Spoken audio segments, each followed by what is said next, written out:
Hello and welcome to the SoundLab podcast interviews, unedited. On today's show, interviews from Jacob Allon, Cradle of Filth, Drax Project, and Gaz. Plus, we throw back in time to Download Festival 2016, where we had a chat with Twin Atlantic. That's all on today's show. So let's crack on, shall we, and play you our first interview from Jacob Allon. He is releasing new music and he's got his debut record on the way very soon. Jacob Allon, how are you? Hello. I'm well. How Good. are you? Yeah, not too bad. Thanks so much. So after this Great. interview, we'll play a brand new single of yours called Don't Fall Asleep. Tell us a bit about the single. Oh, thank you for playing it. It's a song about um not giving in to dreams and not letting go of life too much, not escaping too far as to leave behind real love and real memory. And it's also about a person in my family that passed away and what I imagined that experience to be like somehow. Um, in this fictional Hmm. land. Yeah. Yeah, nice, nice. And you've been releasing some tracks recently. The sound that you've been making with the singles that are out there now, is it the sounds that you've wanted to make, or is it simply how they've turned out when you've gone into the studio?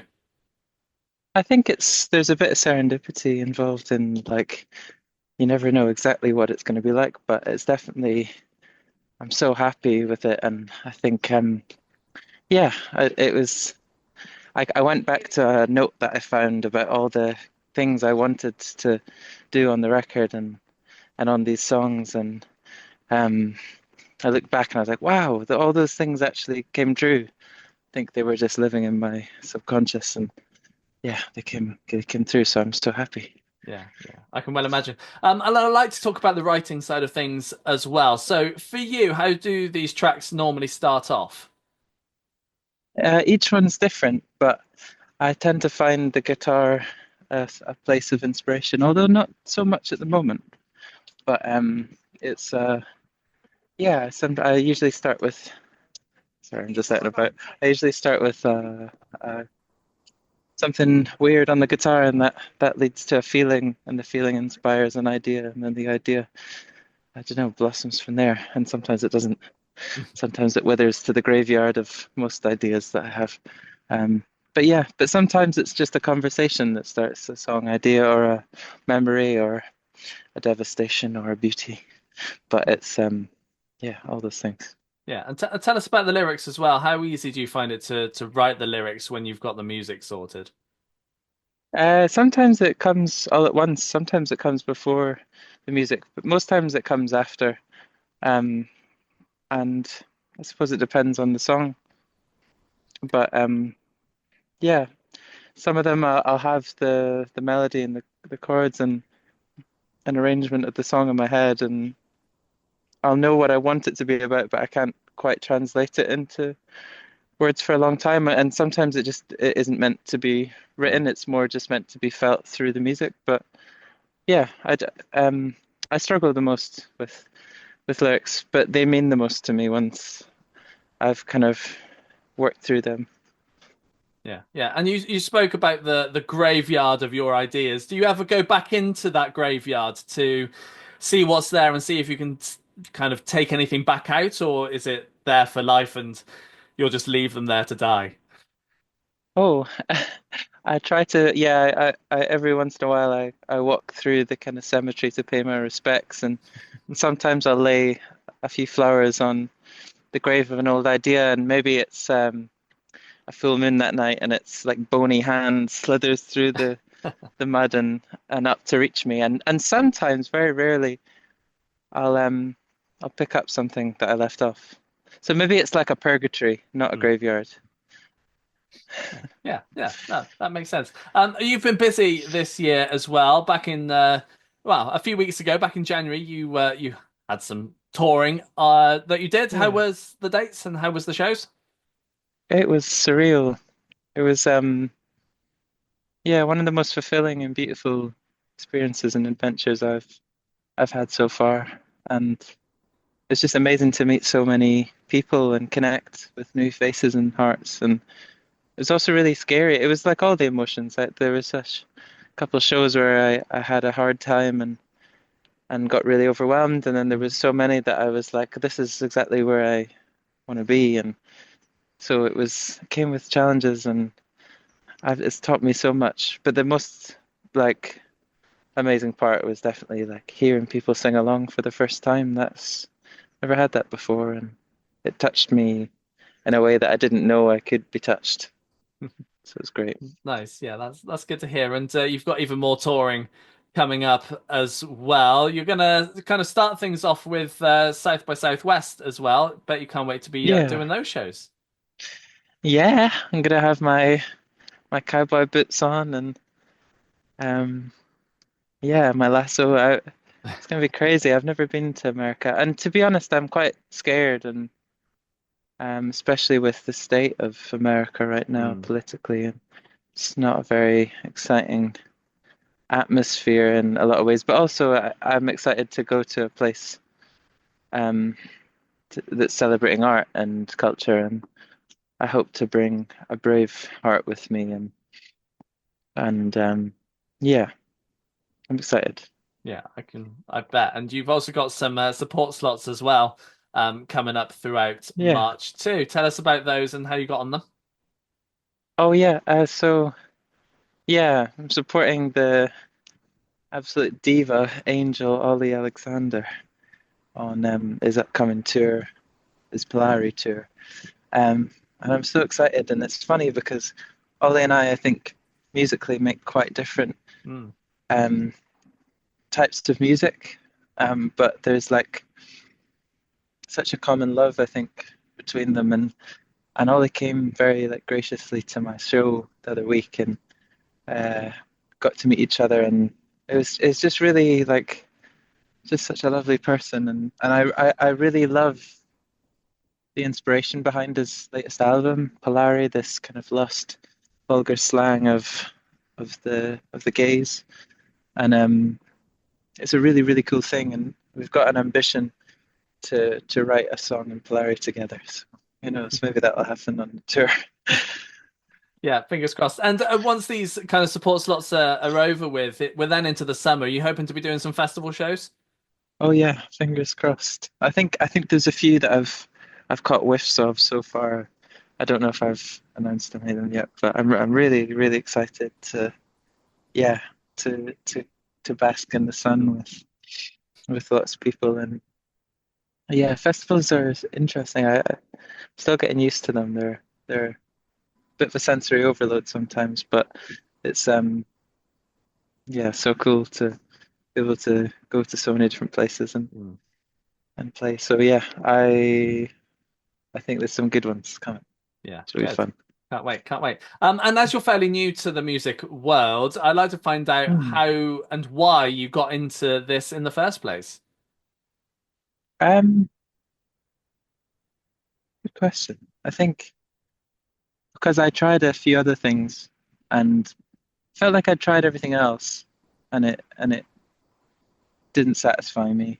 I tried like um initially to tie off the circulation to the musical part of me for a while and just like ignore it and push it away. And I think eventually it became necrotic, and I realized that like I was going to be miserable if I wasn't letting the song I need to sing in my heart, come to the surface. And um, since I've kicked the other stuff to the side, it feels like I've never been more sure that I'm doing the right thing. But yeah, initially I was like trying to be a doctor, um, and then I wanted to be a scientist, and I still love all those things, but a life in them wouldn't have made me very happy. And so yeah, I kind of kicked. I realized I was living my life for other people, I think, and now I'm living it just for me. Good. And yeah, I think making a difference in my own way, which feels like right. So Yeah. Yeah, Yeah. definitely. And and we're both part of the LGBTQ community. Do you feel a need to do you feel the need to kind of represent the community in the music and what you do, or do you think that's just who you are and you're just kind of not like broadcast it, if that makes sense?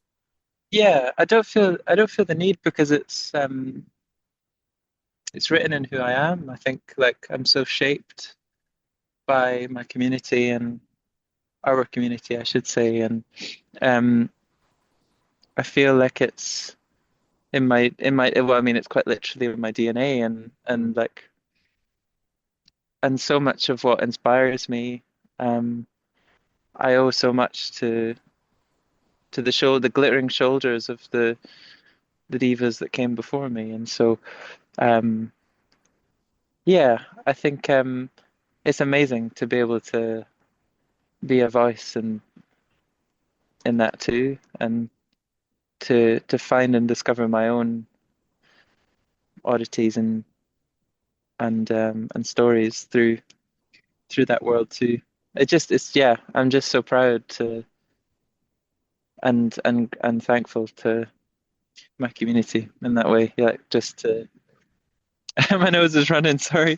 You know, to yeah, it's just so fundamental, I think, to my music and to my art and the art that inspires me. And yeah. And I hope you enjoyed the interview there with Jacob Allon. Now, we are all over social media, so come and find us at The Sound Lab Yes on all the socials, and you can also check out the website, thesoundlabuk.co.uk. Now let's crack on and play you our second interview, and it comes from Cradle of Filth. Had a chat with lead singer Danny Filth of the band to talk about their new record. So, Danny of Cradle of Filth, how are you? I'm very well, thank you. Good, great to hear. So we've been playing a new single of yours called White Hellbore. Tell us a little bit about the single. What is there to say, really? It's the third single from our new album, which is out next week, March 21st, Friday, March 21st.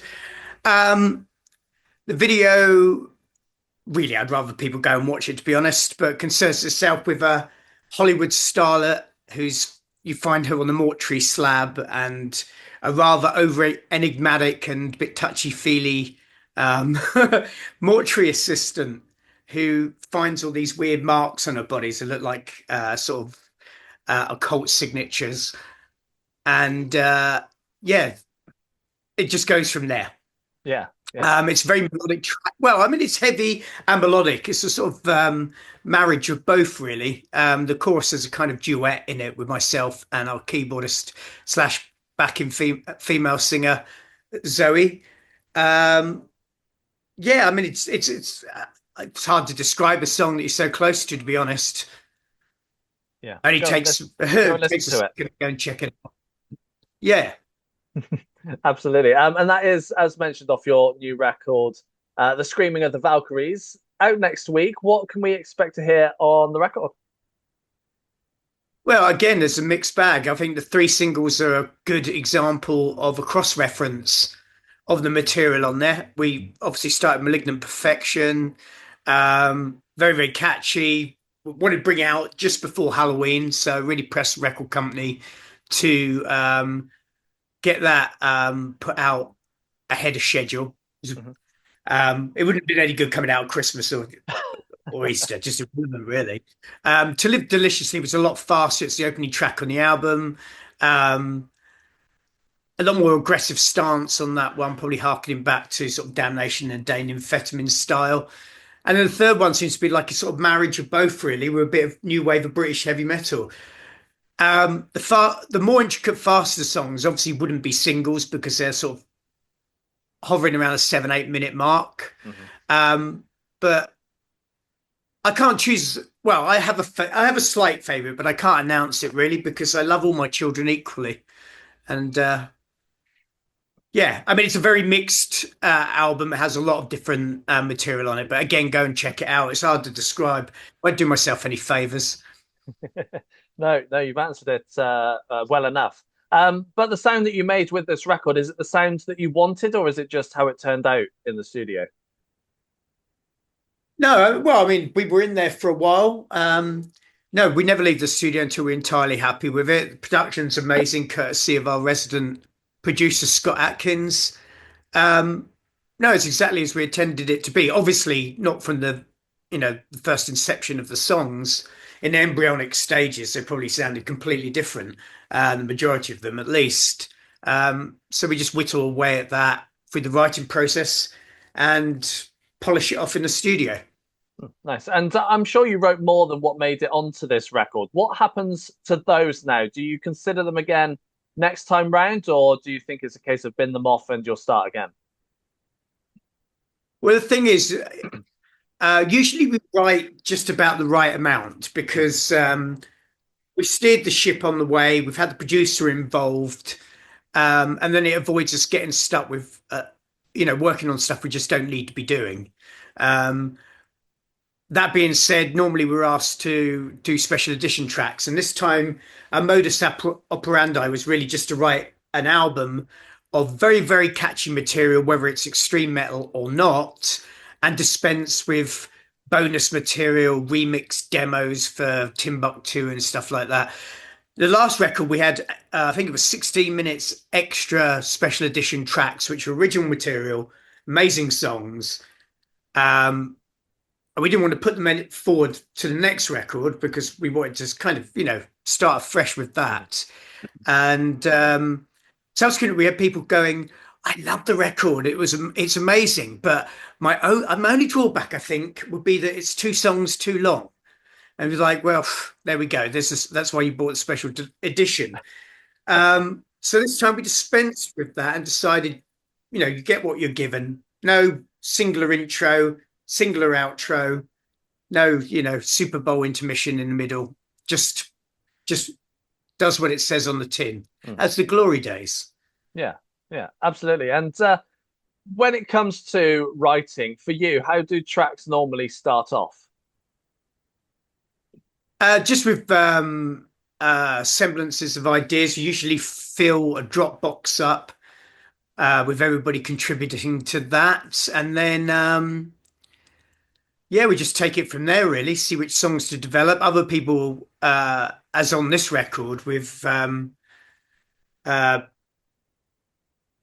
Dougal, oh, sorry, Daniel Firth, our bass player, he would submit whole tracks, and a couple of them didn't really change that much, to be honest. But normally it's just building as we go along, getting together when we can, because we're a bit of a universal band based in America, Czech Republic, and Britain. And yeah, I mean, it's a lengthy process. So eventually it just falls into shape, gets buffered into shape.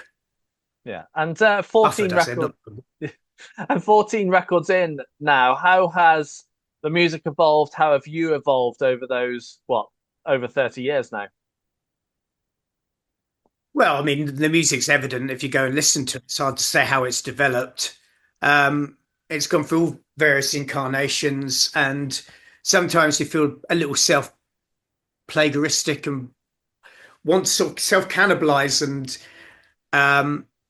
usurp that strong identity we had earlier on our career with one eye on the future. So I think if you've got a strong identity of a band, it doesn't really matter if you write stuff that's slightly reminiscent of earlier works. I mean, AC/DC have been doing it their entire career, so I don't think that's a problem. As in the personal thing, although I do feel I'm a bit of a Peter Pan, I do feel I don't feel my age, put it that way, and I just surround myself with everything that I love. Over the years, we've honed lots of different things, including people that are around the band. We must have like a periphery of about 50 people, including crew, management, lawyer, accountant, our merch companies, whatever, designers and what have you. And we dispense with the weirdos. We built a family, and that's exactly what it's like. When you get to a certain stage, you feel more comfortable going out on tour than you did when you were young, because you've clocked it. You know all the tricks of the trade. You know when to go to bed.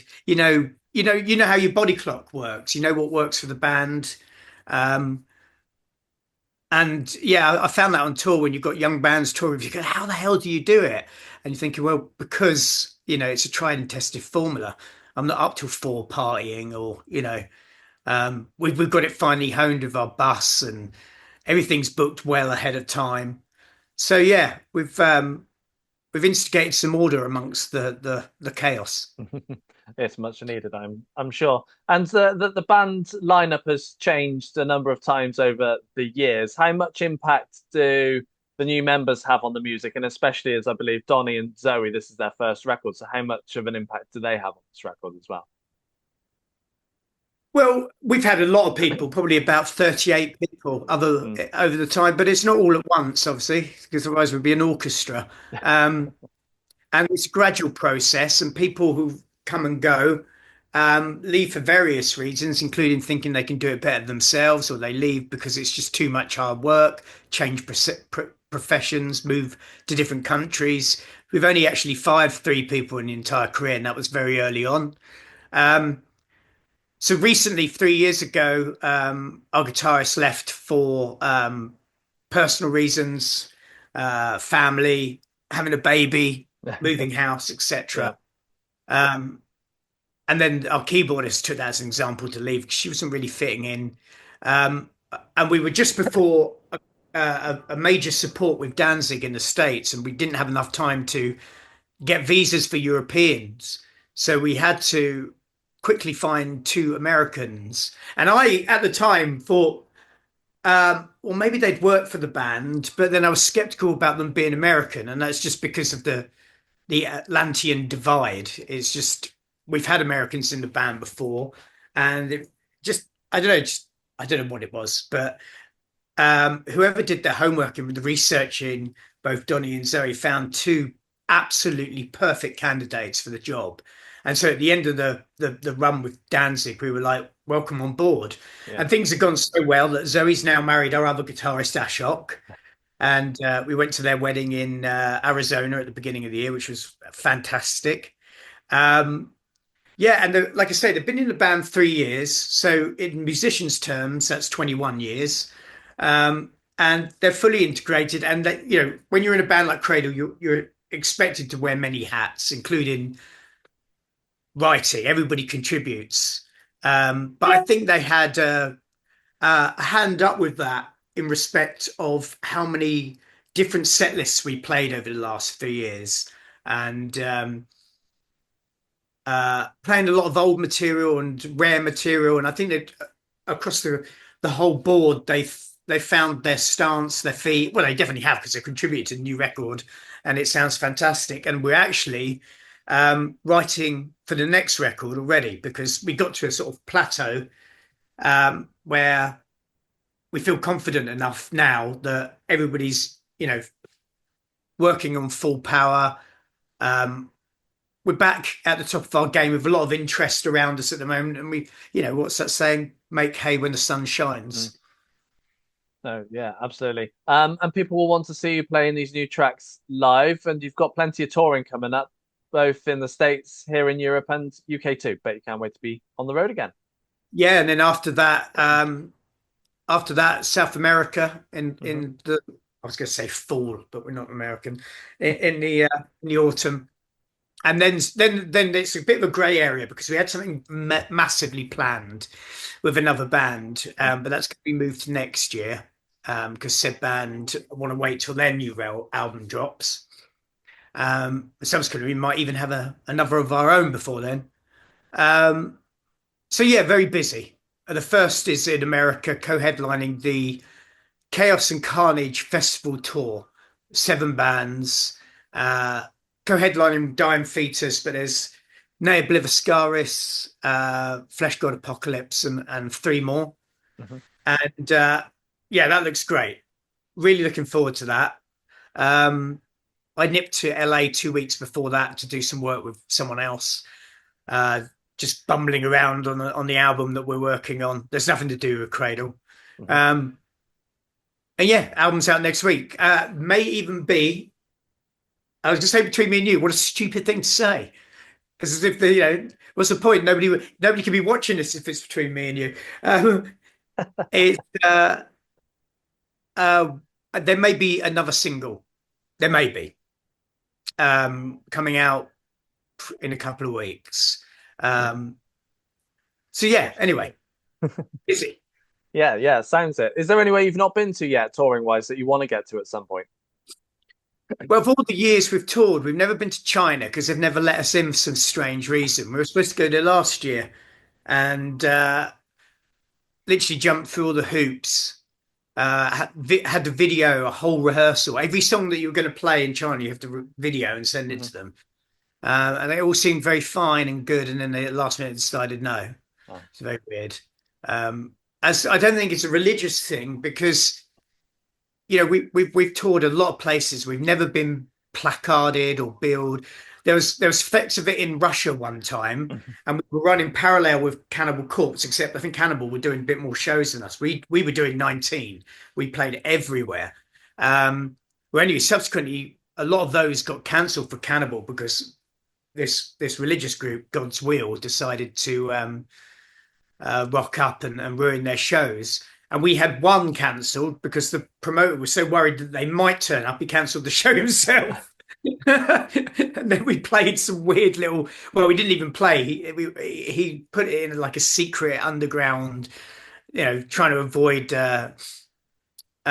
any confrontation. And we walked in there and went, no, the drum kit's bigger than the stage. So we ended up just having a translator and doing like a Q&A and a little bit of a shindig with the fans. But yeah, I don't know why we never got to China. Mystery to me. And we've never been to South Africa, but literally everywhere else bar Iceland and Antarctica as well. If you can do it. I think Metallica did it. Yeah, I think that's the only one from memory, I think. Yeah. And with those 14 records now, how straightforward is it to put your set list together? Impossible. I think we've got like as part of this co-headline an hour. And we've got to play new songs, fan favorites, the ones you have to play. You always throw an odd song in that we haven't played in before, just keep people on their toes. They like that. And classic. I mean, it's impossible. It was impossible before. A drummer would just write a set list and you look at it and go, okay, let me just point out, this is 3 days long. I mean, they go, oh, yeah, I thought we could just sort of, chip away at it. It gets more increasingly difficult. And I should imagine more increasingly frustrating for fans. I mean, I know they love the songs they want to hear, but, they want us to keep going. And we do play for like an hour 40, hour 45 most nights, but subsequently not on touring festivals. You'll have to do a residency soon where you do the same venue 3 nights in a row. We'll just play everything 4 times as fast, get it in. And hope you enjoyed the interview there with Danny Filth of Cradle of Filth. Now, we also have a Spotify playlist right here on Spotify where you can check out 150 brand new up-and-coming artists who we have listened to that is unsigned, that you've unheard of before, that we think you might just enjoy. So go and check it out. It's called Fresh. Link is on our website, thesoundlabuk.co.uk.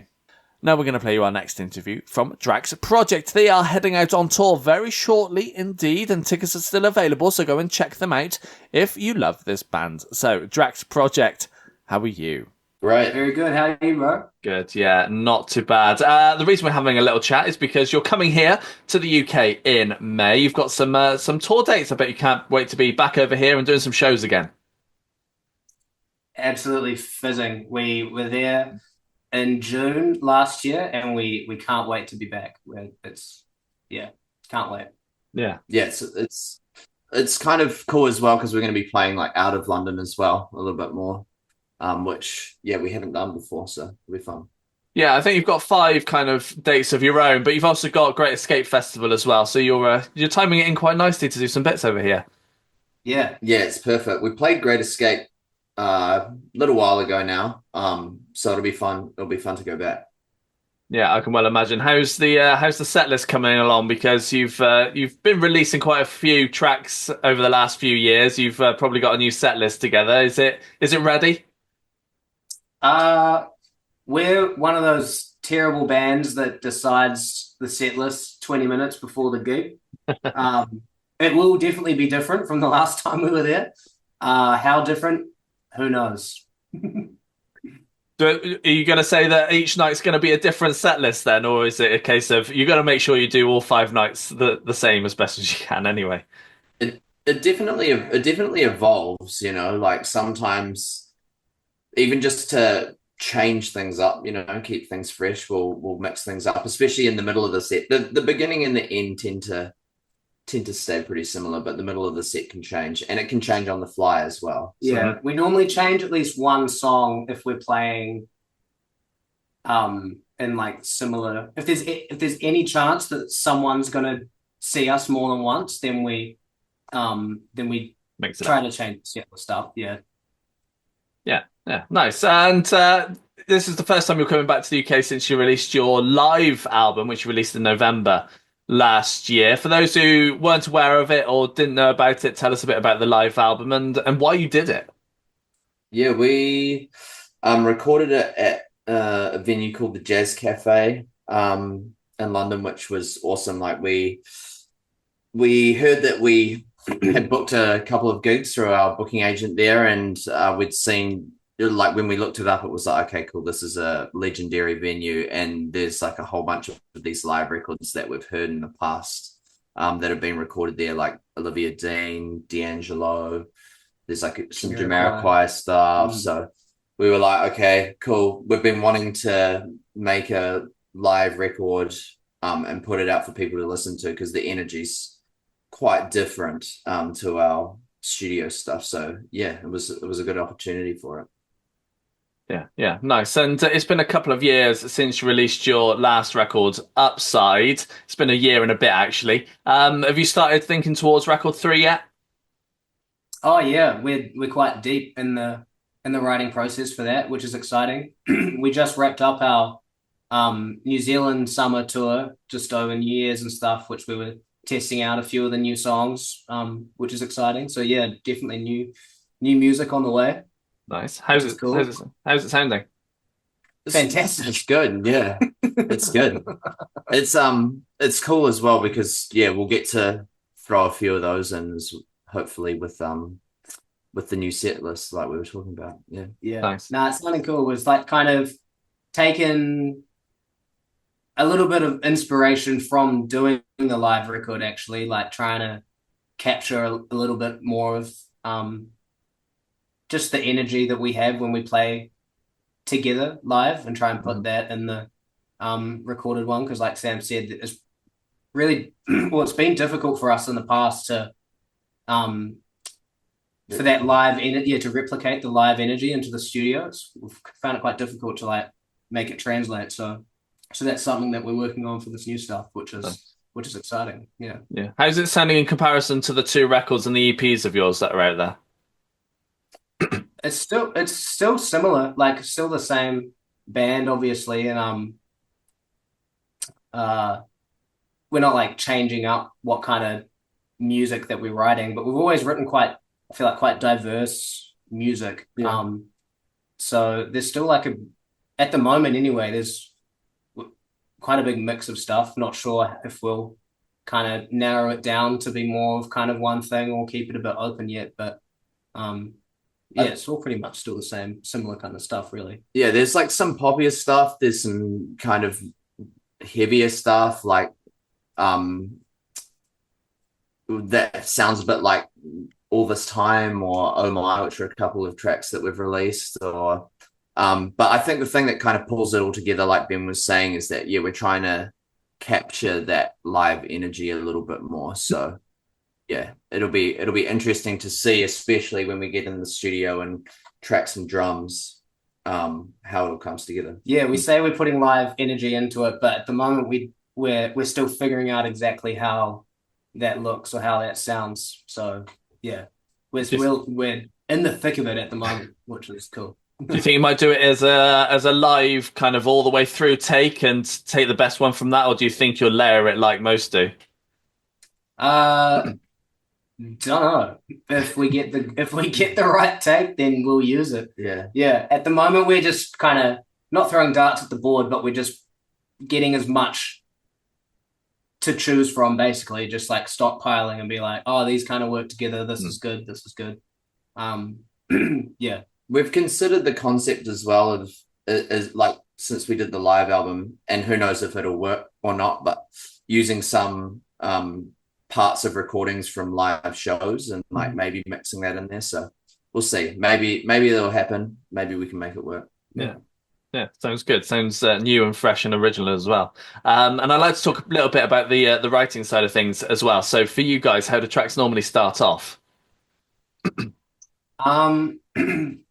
Most of the time, they start from one of us bringing in some kind of established idea, whether it's like a melody and some lyrics, or just a concept, or a beat that one of us have made, or a riff, something that Has a clear direction. has a clear direction, because that's the thing. Because all four of us are so involved in kind of all aspects of the music that we make, it's the possibilities are endless. So we get a bit like stuck when we could do anything with something. So typically it starts from someone bringing in like, this is what I've got and it's this vibe. It's like, okay, cool. And once we get into it, like the original, it might steer off and be completely different to what we started with, but that's how we find works best for us, just to get going. We've also been doing these things called, which we started doing like 2 years ago now, called Blind Beats, which we kind of just started doing it as like something for fun, like not for anything in particular. And then we filmed them and then we put them on TikTok and socials and stuff, and people kind of liked it. But it's just where the four of us each bring in a part, like our own parts, and we don't know anything of what each other are doing apart from the key and the tempo. And so sometimes it works. We have 10 minutes to each make our part. Yeah. And so sometimes it works amazingly and sometimes it sounds terrible. But when it sounds good, we like, there are a few songs that we're working on in terms of writing stuff that have come out of those. And even if just one part is amazing, then it's like, cool, we've got that one part. Yeah. And then we run with that. Most of the time it sounds terrible, all four parts together.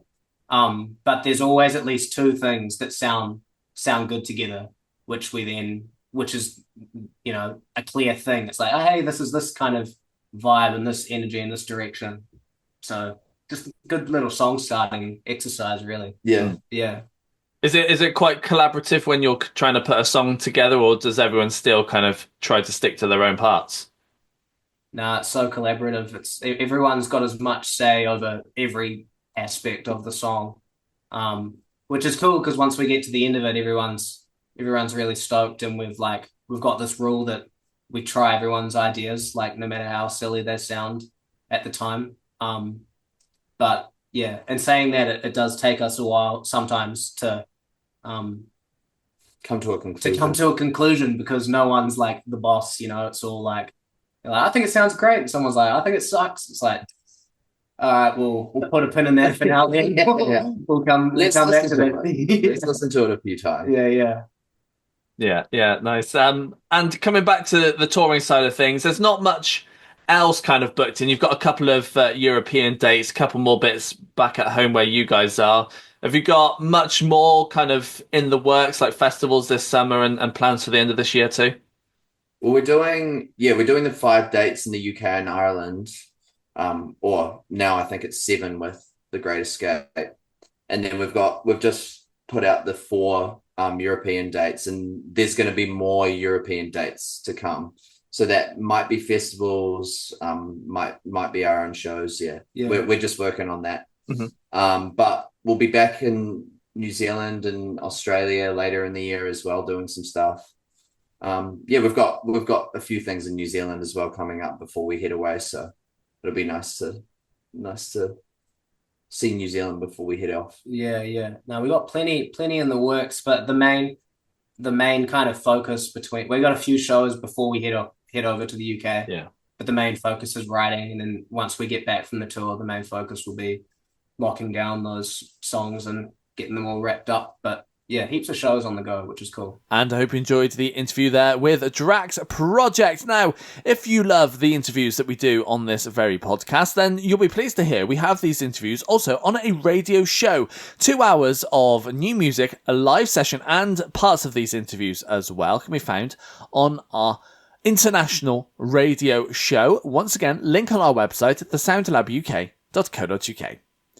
Now it's time for our final new interview. It comes from Gaz, South African artist who is releasing music and has been releasing music for a while, but we love it so much we had a little chat with him. So Gaz, how are you?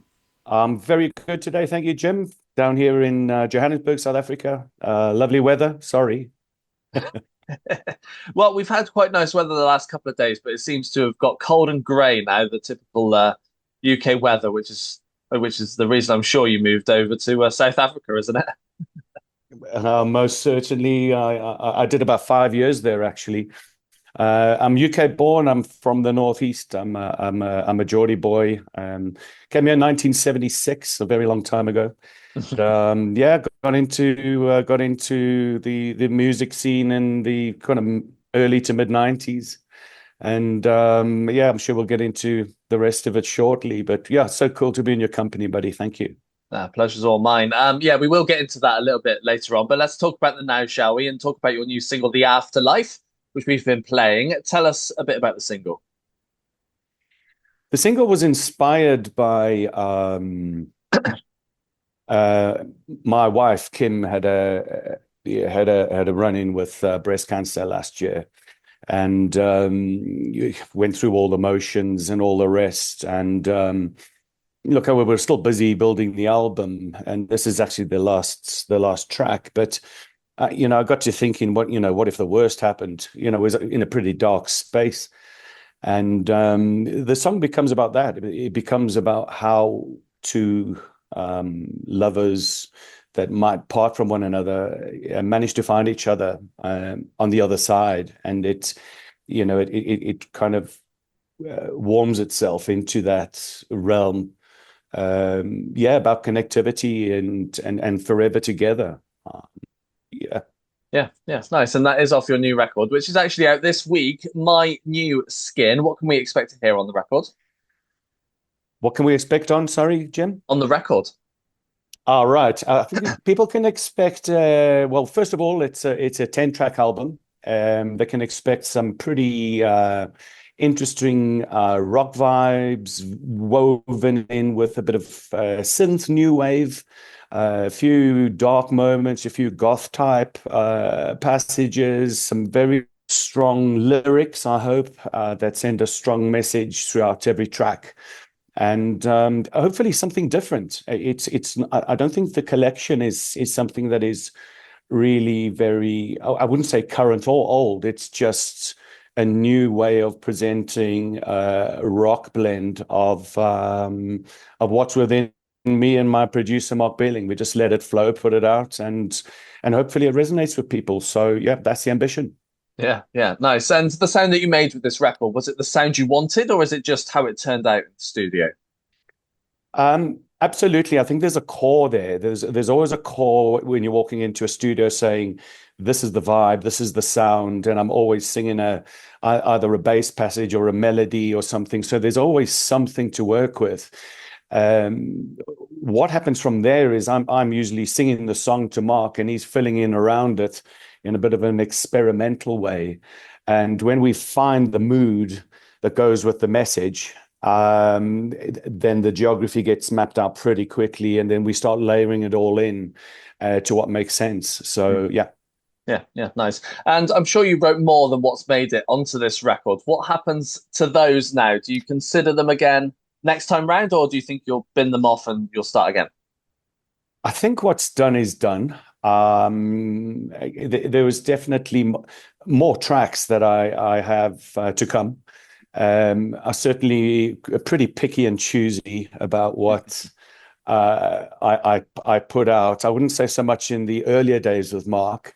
We were very experimental back then. We went from pop into rock into all sorts that haven't made the album, but they were still successful in their own way. You know, if you wanted to go the pop road, that's not my road. I like I like my rock music. I like my melodics. And so I think I'll carry on in that way, Jim. You know, I think I'll carry on with what I love, what resonates with me, and keep putting them out. You know, whether it's singles or whatever from here. As I said, I've got a few in the bag. Yeah, see how the album does and keep going with it. Yeah, Yeah, sounds good to me. I'd like to talk about the writing side of things as well. So for you, how do tracks normally start off? they normally start off with a generally an idea, or I'm dreaming about something, and then I throw myself into the moment. And I'm quite a deep thinker in that sense, and I will let the words, frankly, flow out of me about how I'm feeling, and then try and work that into something meaningful. So there's always some kind of spirited start, you know, or moment, and frankly, it could start in the shower while I'll be humming myself while I'm washing my feet or something, you know, and I'll go, oh, hang on a minute, what's that? You know, and then it's just incessant. It won't leave you alone until you do something with it, and that's kind of how my songs start to mature out of some kind of beamed down melody or tone, and it can just be as simple as that, and I will get to work around it. Yeah. Nice. And when you've got the kind of the music sorted, how easy do you find it to create the lyrics for the music? The lyrics are always created before I go in. I have the song written, mapped out, chorus, beginning to end in general. So from that side, it's not too difficult at all. Most difficult is sometimes the geography and the moments in the songs that you cannot preconceive that early.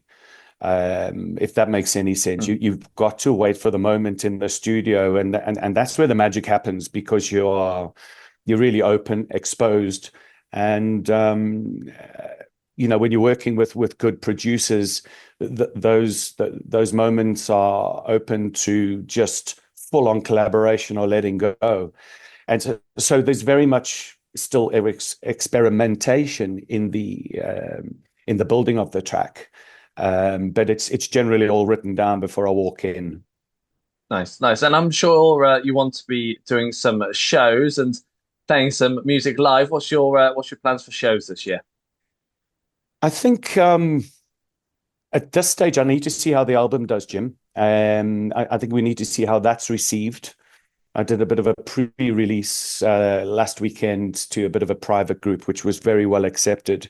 You know, coming back to the live scene, I've done all of that before, and the people I want to surround myself are the top people, which unfortunately means they are very busy in themselves. So to pull it together is difficult. So I'm in this juxtaposition of, and look, Mark Beeling, my producer, will always work with me, but pulling guys together of the right caliber is pretty difficult. So it's either going to be that, and we do it in fits and starts, or it's going to be me starting from the ground up with new guitarists, with drummers, rehearsing and getting on stage and concerts. It's one of the two. So TBA, mate. I don't know. Watch this space. Yeah. And you touched on being around in music for a long time. You originated as the frontman of South African band Rush. You then took a break to come back and do this project. What's it like writing music for you rather than as part of a band? It's a very, very, very different experience, honestly, because as a four-piece, you're very open. We were youngsters, we were giggling on and you know, just bashing away and in a cohesive way, make no mistake. It's a very much could I say, selfish process now. In a way, it's all about what comes out of myself in the writing. There's always collaboration in the studio, and Mark will never touch the words or lyrics, etc. But it's also quite a lonely place because it's all on you. There's nowhere to hide. You stick your neck out, you stick your face out, and you put the tracks forward, and you go, pray to God, fingers crossed. Am I going to get humiliated to bits here, and it's all me. And I hope you enjoyed the interview there with Gaz. And that's all of the brand new interviews for the show. But this is the part of the show where we like to throw back in time. And this week, we're going to throw back to Download Festival in 2016, where we had a chat with Twin Atlantic. It's the only time we've ever interviewed the band, but we love them so much, we had to throw back to play you this one once again. So, Twin Atlantic, how are you? Very, very confused. Yes. And wet. Yes. I'm not actually that wet, but there's potential to get soaking wet. I think so. And it's intimidating, but I'm happy. But you should be used to it. I know I should be, but we've had a full month of like Costa del Sol weather in Glasgow. And we've been rehearsing, getting ready for this. Yes. So what's happened? Yeah, I've come here as well. It's just decided to throw it down. I love how underprepared everyone is for this weather. Nobody's got the right stuff on. My tent's probably leaking. I was saying that I was in our dressing room saying there'll be people out there just now who are going to go back and their tent will just be like collapsed in a puddle. It's a nightmare, but I'll probably be in my car tonight. You drove here, smart. Sleep in the boot. I think so. It's gonna have to happen. So you've got a new album. Yeah, announced. another one. Done another one. Yes, yeah. Keep just doing those albums. Tell us a bit about it. It's called GLA. It's out September 9th, and yeah, it's just a kind of straight up rock record. This time we just sort of took inspiration from being at home for the first time in a long time, and that just bled into everything we were doing. We're making music differently. We set up little home studios. Ross was writing full songs. I was like producing his songs. We did a bit of a kind of flip, like 180 sort of thing. So it's really kind of a whole different approach for us, which every album should be for bands, and we tried to do that before, but this is the most different Twin Atlantic attempt yet. Yep. So this week my radio show No Sleep is playing out. Right, cool. Tell us a bit about it. Yeah, again, it's just like it's all about the riff and the big kind of obvious vocal. I just shout "No Sleep" over and over and over again. Yeah, I mean, it's just about, everyone can relate to that, not getting enough sleep. That feeling is just like you get really angry. So it makes sense with like the big kind of angry rock riff, and that there's not really much else to it, man. It's a pretty straight up song. So you're here, Download. How long are you here for? We're only here until tonight. We leave about 10. We're going to Paris to play their Downloads, and then onwards to other festivals. So flying visit. Yeah.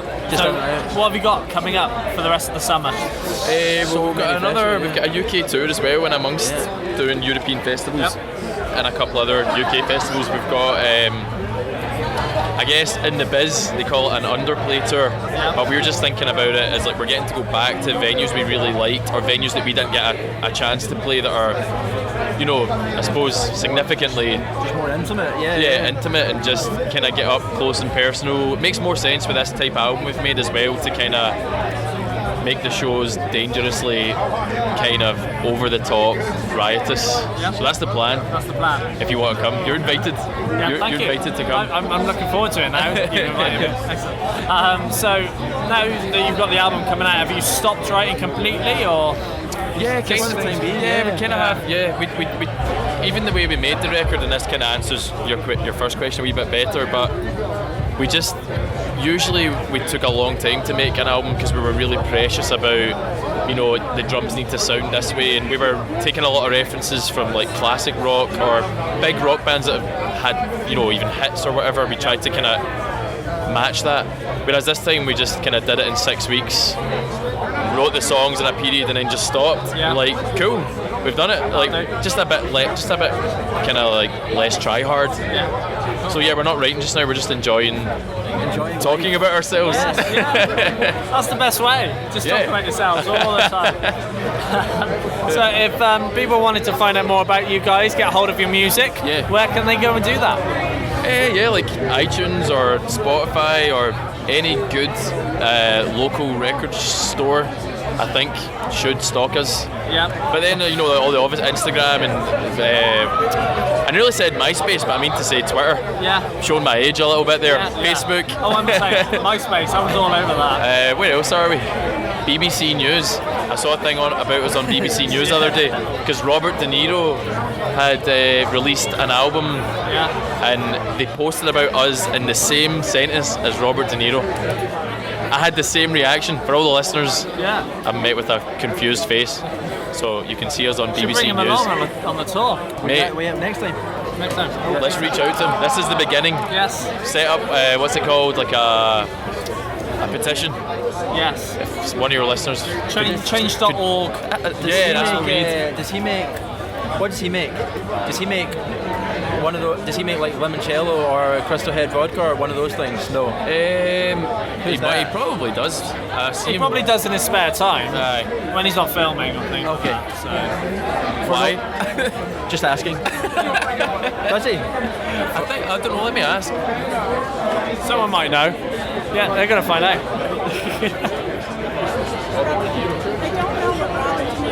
Yeah, we don't know. No one knows. She's from New York and she's Italian. And if anyone was going to know, It'd be her. not to racially profile anyone, but she would know. You've done that. I've done it. I've opened up about it as well. Well, Hopefully this is fit for broadcast, I mate. think so. It's a brilliant interview. Thank you very much. Cool, thank you. Well, it has been great speaking to you. Likewise, mate. Thank you very much. Thanks, man. Cheers. Yeah, stay out the rain. And I hope you enjoyed the interview there with Twin Atlantic from Download Festival 2016. And that's the end of the show for another week, I am afraid. But don't you worry, we will be back next week with a brand new episode of Interviews Unedited. But if you can't wait until then, social media at The Sound Lab, yes, on all the socials. And check out the website, thesoundlabuk.co.uk. And we'll see you next week for another episode of Interviews Unedited. Goodbye.